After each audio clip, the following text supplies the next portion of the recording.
ghosts, psychics, pendulums, curses, hexes.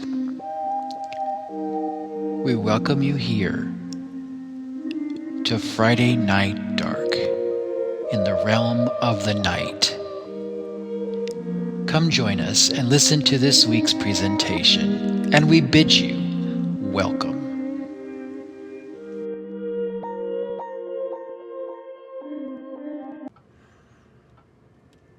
Good evening. This is Drew, and I welcome you back to Friday Night Dark. Hey, tonight I'm going to be talking about one of the tools of the trade for a paranormal investigator. I know it sounds weird to bring one up because I've actually covered this before. I talked about the EMF reader. I've talked about the camera that's infrared, or what do they call that? Regular enhanced vision is one of the other names I've heard for it, or night vision. And then I also talked about the normal EVP collection from a tape recorder. Now, for me, that would include something that was audio from a tape, like an actual analog tape. Those plastic things with little wheels around it. I heard someone jokingly say once they thought it was a relic from the Civil War. That's not completely true, but I guess in some ways there was one, because then there were different types of media to actually record and play music and other things from 8-track tapes, vinyl, CDs, analog tapes, or what do they call those? LPs, I think is what they call those. Or no, the LP I think was vinyl. I guess it was just cassette, you know. Look, I'm remembering a K-Tel commercial. So I remember when they said operators are standing by, 8-track and LP and cassette available. And then later it was available on CD, you know. So, yeah, it does bring back bad memories. Anyway, getting back to this, one thing for sure is when I was looking at all kinds of different I guess, lack of better way of putting it, different media to actually hunt with or investigate with. I found myself playing a game because I just wanted to be able to enjoy I guess, something that was like, you know, going on a paranormal investigation. And there was a game I found. It was called Phasmophobia. Now, one thing for sure, I tried to make an attempt to record the game once, and it didn't really work out so well.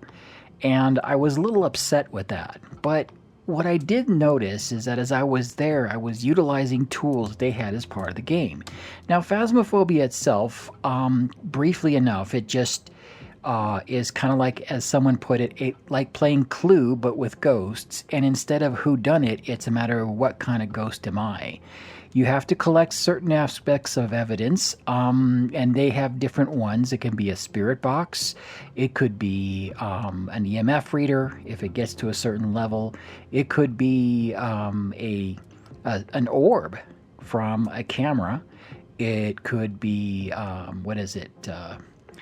UV, and then the other one, and I gotta remember his here. I'm missing one. Oh yeah, freezing temperatures was the other one. So, oh yeah, and there's also spirit writing or automatic writing or what have you that's in there. And yes, there was something else where you get a machine that spits out a whole bunch of dots everywhere, and if it walks through it, it would show the shape of the ghost. Now, these things, you know, as long as you get 3 pieces of evidence from all these things that I'm presenting, it would tell you this is the ghost that you've just discovered. And keep that in mind, because one of the ones that kept getting me intrigued, and I kept asking, you know, how does that work? I kept saying, well, how does the UV or ultraviolet light from a flashlight tell you it's a ghost? Now, I couldn't for the life of me figure out the logic. I thought, oh, come on, you know, this has got to be just a game thing or whatnot. No, I did some digging, and guess what? There actually is a use for it. So I guess I'm going to have to share a little bit about that. UV light itself can and could be used in paranormal investigations, for real. Now, if you're detecting biological traces, this is the best way to do it. Now, there was a joke in Guardians of the Galaxy where Peter Quill said, if you put a black light in here, it would look like one of those, what's his name? Rick Giffrey's painting or something like that. I forget the name of the artist, but I know exactly what he was making the allusion to, because if you take one of these UV lights, you're going to see fingerprints, you're going to see skin oils, bodily fluids, hairs, fibers, dust patterns of all kinds. And I won't tell you the type of bodily fluids. You can pretty much fill in the blank. And it's not the obvious ones in places that you would think of, like a hotel room or something. I'm talking even in carpets. In someone's house where they live, you're going to see these things. Now you're figuring, why does that matter? Well, because investigators often need to rule out the normal physical causes before jumping to any kind of paranormal explanation, if you will. And it does kind of give you the idea of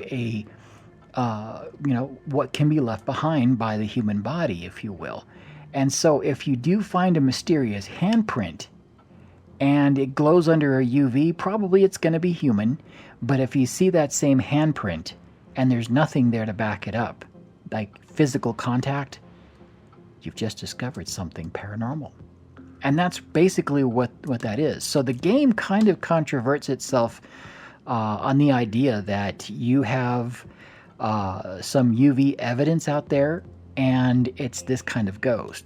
Now, does it mean that a ghost itself is going to leave physical evidence? Well, there's the problem.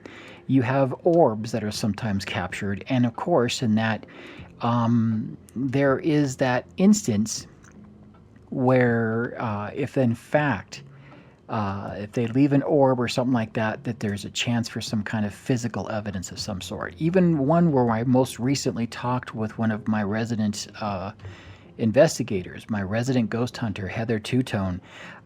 She had scratches on her body. Does that mean that something human did this to her? I doubt it, because there was no evidence to prove it. But the problem is it's on a human host, so that makes things very difficult. But you can see where this can lead if you have a UV light, because that UV itself will, show that if it was someone else, you'd see the evidence. But the ghosts, ectoplasm would be the only other explanation I could possibly think of. And that's been debunked for quite a while. As a matter of fact, the last evidence of offered ectoplasm was actually in the 20s. I'm sorry, I'm making 1920s. But there you go. I mean, that's one of the things that I found that was part of it. So UV itself may not necessarily show evidence of ghosts, but it can show evidence of human tampering. And so it does actually provide a use and tool for something like that. So what can it discover? As I mentioned, smudges on walls, footprints, drag marks, scratches, or abrasions. Not necessarily on people, but on walls, on the floor, on the door. Fill in the blank. I mean, I think you can get the idea where I'm getting with it. Now, the other thing is that with the UV light itself, you can check for contaminants or hoaxes. And what I mean is that obviously it can expose things, like if you use invisible ink or fake blood, if you have any makeup or powder on or something like that. In some cases, it's very quick to expose things even like fishing lines or adhesives. I know that there have been many a haunted house that I've gone into that were like in an amusement park where they would use fishing lines that you couldn't see, and they would just kind of like skin crawl over you and make you feel like you walked into a web kind of place. Yeah. But no, otherwise, if you were looking at something and someone was saying it's haunted and you go in there and it has this evidence of things that just don't belong, chances are you've probably uncovered a hoax with a UV light. Imagine that. But it's also a crime scene investigation thing. So I guess it's the CSI tool for somebody who goes into a site that might be haunted. And I think it does actually prove that the converse of what's there, what's left behind could be human, and that's human interaction. What is not left behind, but you have evidence of something else, perhaps it could be paranormal. Just saying. That's just how it's supposed to be. Now, some investigations believe that UV can reveal energy imprints, unusual fluorescence on the wall or objects, areas where people report cold spots or emotional impressions. And I think this is where the game got the idea. The problem with that is that it's more speculative than it is fact. And this goes back to the ectoplasm idea that I was talking about earlier. Now, one of the things I need to point out, photography and evidence collection can be difficult with UV just because it could highlight anomalies that are not visible in normal light. And so it's definitely good in that regard. But if in fact you capture any kind of reflective or fluorescent material, it may just be something of interaction from people, not necessarily ghosts. But it gets weirder than that because in some cases, I know some folks might see stuff that might not be UV, but it might have that same reflective property. And so people could and might misconstrue that for being ghost lights.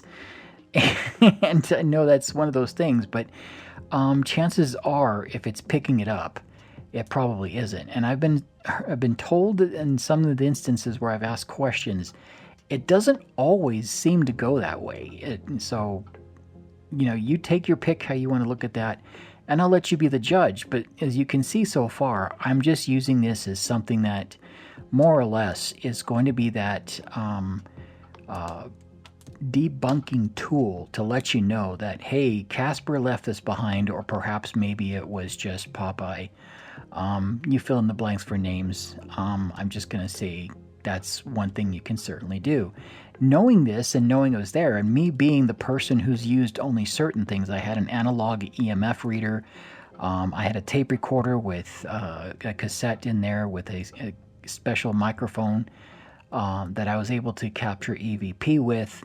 And then lastly, of course, for me, I had cameras that were set with a special film. I used Ilford XP2. It was 800 speed. And the aperture and the shutter speeds were adjusted so that I can keep them in there for a longer period of time and expose on the high-speed film.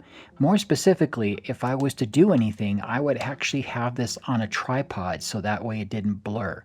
Because I can pretty much assure you that if you didn't stand still, there was going to be a blur. And I know in some cases this is one thing that has been brought up many a time, especially if you take a picture with even an electronic camera, and if you have it so the shutter speed and aperture are set on a very wide setting, even the slightest movement can create a blur. And so it can be grossly mistaken as evidence of something you've captured. And I know in some cases, some people will say, well, it's like, you're right. I'm not going to go there. I'm just saying is that UV does play a purpose here, because if in fact you found a handprint on something, on a window, say, or something, or even a line or scratches, you ran UV over it.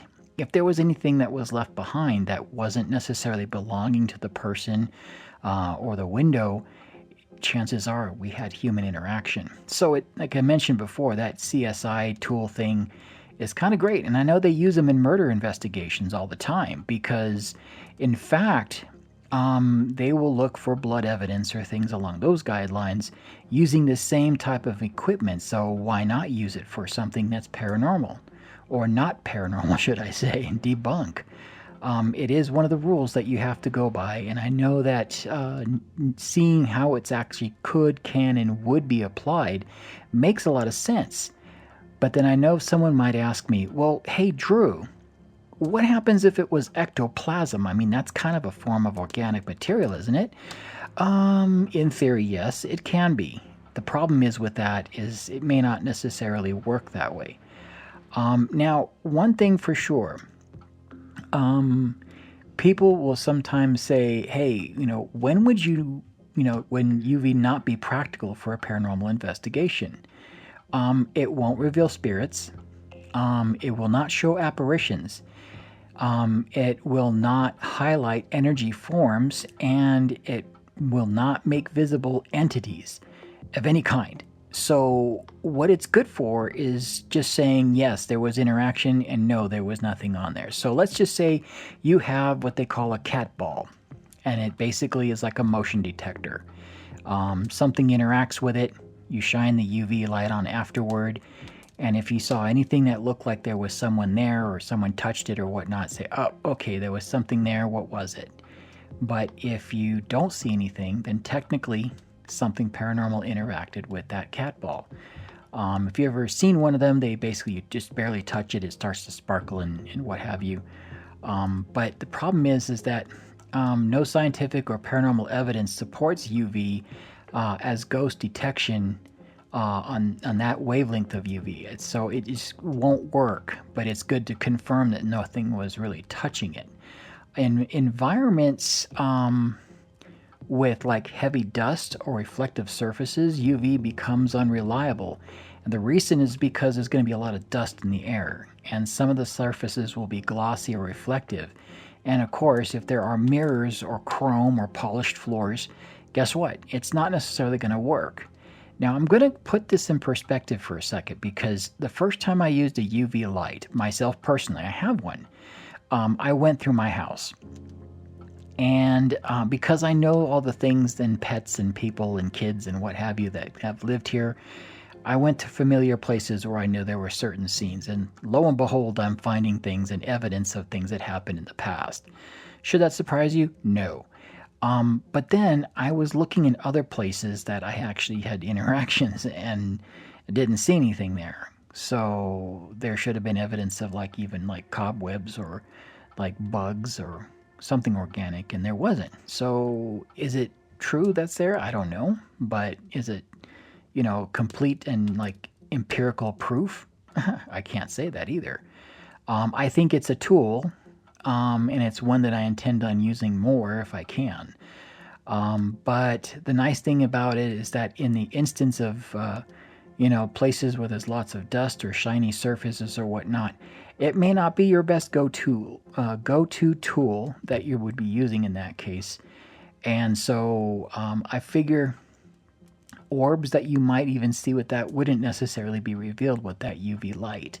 So you can see why I would be very, very troubled by it. Infrared is usually the go-to for the night vision cameras, and they tend to pick up those things rather easily. But in some cases, I've seen orbs that were captured in full light, and there they were. Some people could argue that it was backscatter, but if it's something that appears and it's just sitting there recording it, even in color, and it just appears, that's an issue, and that means you have something. So I can see where UV would be an issue, where it wouldn't pick it up, because it is weak over distance as well as being in something with reflective surfaces or light. And in contrast, it's not necessarily going to be something that you would want to use, say, like in a forest, or exploring cemeteries or working in abandoned lots or fields. So I kind of see where this would be something you may not want to use that way. But again, in contrast to the game that I discovered the idea, I kept thinking to myself, well, I can see how it'd be good for like a psychological thriller, but not necessarily it's going to be used all the time that way. But it still has its debunking uses. So even though, I've been finding some of these things that what it can and could do, I know for certain that it has use. And I will probably urge, if anyone does their research and decides to go on a hunt, they might find themselves wanting to keep one of these close by to make sure that their interactions are in fact not organic, meaning that not a person did anything. There was a story I had gotten from somebody, and the story that I got, hold on just a second here, I'm just going to turn here because I forgot to mention one thing, is that while I'm doing this, I'm actually making a recording, and I'm doing this in a live stream once again. And I know I've done this a couple times in the past. What I want people to know is that I've been wanting to include people, and so I don't necessarily announce when I'm going to do the live, and I don't announce when I'm going to be doing the recording. But this is all part of the plan for me. Is that I want to make sure that people know I'm including where I can, when I can, and it's kind of a surprise thing. So if you ever happen to find me on TikTok and you see me poured over my desk with something colorful that I'm wearing as a t-shirt, or perhaps maybe even something nondescript, chances are I'm recording. And it gives you a sneak peek into something I'm actually going to be sharing with everybody else. I don't see very many people here right now, but I'm just going to go ahead and give an example. It looks like there are people interacting right now at the Ethereal Ballet, who I've interviewed in the past, also the Best Dressed Hobo, and it looks like I have someone by the handle of Pita Pan that's there. I'm not sure exactly, but I wonder if they like peanut butter. I'm going to have to ask them one day. Anyhow, getting back to my whole UV light thing. The thing about it, about UV altogether, is that if there isn't anything in there fluorescent, UV is not going to show anything. So if you have a UV light, say on bare wood, brick, concrete, or a painted surface without any fluorescent compounds, then chances are you're not going to see anything. And I already got that question. People will say, well, Drew, wait a minute. You just said if it's something organic, it's going to like reflect something. You're right, it will. But you see, the thing about it is that some organic compounds have a touch of fluorescence in it, meaning it's going to glow or it's going to reflect back with that type of light. And that's one of the reasons why people can say there's blood evidence, or there's, other things that happen, like if you get sick and then you kind of leave that evidence. Someone once told me that you can always know when you happen to be in certain parts of the hospital because you're going to see things all over the place, or people cleaning the floors all the time. I don't know if that's completely true, but there have been a few times that I've had to take a trip to the hospital. On the outside, just outside where the cafeteria is, you can see where people lost their lunch, quite literally. And I don't know if the food was that bad, but I've never tried the hospital food there. But then there's the jokes that go abound for eating the food at a hospital, right? Yeah, if you probably want to get out of there as quickly as possible. And if you like the food, there's something wrong, right? But the thing about it is that if you're going to try to do anything with temperature or energy readings, UV is probably not going to be the thing you're going to want to use. So you're not going to be able to properly document things like cold spots. You're not going to be able to do anything with EMF fluctuations or thermal anomalies, or even air movement. It will reflect things that are organic. But again, this is a debunking tool. And I think for some things, I know people will talk about, well, I have an IR camera. Perfect. Use it. But if you can't prove that it's inorganic, and that's where that UV light's going to come into play, then I know it becomes questionable. Now, I have a friend, and I'm going to only mention this once, is that he is a consultant that I talk to from time to time. Why it's important is because when I do talk to him, sometimes he'll say, and when you get a chance and go back. That's his way of saying is that you have something that could be evidence, but it may not be. And so he'll ask you to go back. And it's kind of interesting to me because when I do mention, the things that are there, what have you, there have been many a time when, he will tell you it's questionable. And I know I sent something to him recently, and he actually made that reference, when you go back. And I know that means that there's probably something going on. There's questions I didn't even consider in one instance, and I'm going to have to go back to the whole digital camera settings things and whatnot with somebody. I think it's great because it means that they're not only interested, but they want to get more empirical evidence. And I think if there were other things there, they probably would have been able to get a little bit more to, either prove or disprove or whatnot. I mean, that's really the thing about an investigation, is that you want to make sure that you get all the evidence you can, and at the end of the day, prove that, in fact, what you're looking at is not anything normal. Of course, that's where you get the paranormal thing, right? Right. One thing for sure is it doesn't necessarily enhance or bring about any kind of things like EVP or electronic voice phenomena. It won't cause any kind of disembodied voice or radio interference. So it's purely going to be something that you're going to do that's environmental and visual, and that's about it. Now, I know there's a lot of folks out there that say, well, yeah, but what about this and what about that? I mean, the game showed us this. Well, you're right. They got to do something to scare the Jesus out of you. Honestly speaking, the other thing is that because of the fact that it could be a busy environment, you might find other things there that'll be misleading. If you have any graffiti that has any special like glitter in there, mold, or if you have anything like an animal that leaves something behind to say it was here and I just left my lunch I ate 6 days ago. These things are going to be there. Insect trails or even cleaning chemicals can do things like this. So it has its uses, but it's all going to be for debunking purposes.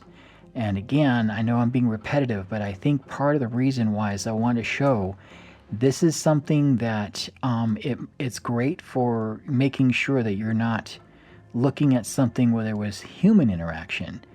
But when it comes to bringing about other types of phenomenon, it's not necessarily going to be a good support tool in that regard. But if you ever wanted to prove that, Chester Copperpot didn't come by and grab something and then make it look like a ghost was there, this is the best way to do it. Now, the one thing for sure, with everything that I've done today, I've just kind of go over some things, and there's a lot of information to really kind of like go through. And I really want everyone to know, as you're listening to this, that this is just one tool. I'm going to be shifting directions, if you will. The reason for it is because I want to be certain that as I start putting this type of material out there, I am going to look at a couple of things that, this game had put out there. And this is not an attack on the game itself. I just know that sometimes, just like Hollywood, people all of a sudden take on some idea that this has got to be fact. Well, not all games are made for the sake of fact. Not all movies are made for the sake of fact. They're made for the sake of entertainment. And sometimes the psychological factor is something that's put into play when you interact with either types of media. Now, I've talked about scary movies in the past, and I've talked about how the power of suggestion works there. In video games that have the same kind of effect or impact, they also can do this. And so utilizing the UV to show evidence of a ghost was a choice that I think was good, but it did mislead people. And I'm sure there's a lot of people out there that may realize this. But if they didn't realize that the same UV light can be used to be on a crime scene and find fingerprints, evidence of things like blood that were there, then you're certainly going to find this type of information at your fingertips, quite literally, just by shining a light on it. And if you're not looking for ghosts, you're probably going to find a scene you weren't looking for. If you ever never thought about going into a hotel room with a UV light and seeing what was there, you might not ever stay at one ever again. Literally. But if you don't care, just don't think about it, right? But what if you do actually see something happen unexplained and you had one on hand? Well, what interacted with it? Well, now you have a chance to shine a light on it, quite literally. And if it's something that reflects something back, you know something organic touched it, whether it be animal, person, whatever. But if there was nothing there, well, that opens another can of worms. Pun intended. But somewhere in there, I'm probably going to ask you, do you think that this tool would be useful for being on a ghost hunt, if you will? Or do you think that this might still be left out to be desired somehow? Maybe it's something else can take its place. Well, I'll definitely let you be the judge of that. But in my case, I think the jury's still out. I've got to see how that applies, and I'm probably going to have to put this to test. And you know me, I'm definitely going to do that. But for right now, I'm just hoping that it might spark that curiosity in your mind For me, well, I'm still waiting. Anyway, somewhere in there, I'm sure enough, you're probably going to start talking about this with other people. And somewhere in there, I'm hoping that you might even start talking about it with me. Where else? Friday Night Dark at nighttracks.com. Hey, this is Drew, and I bid you good night.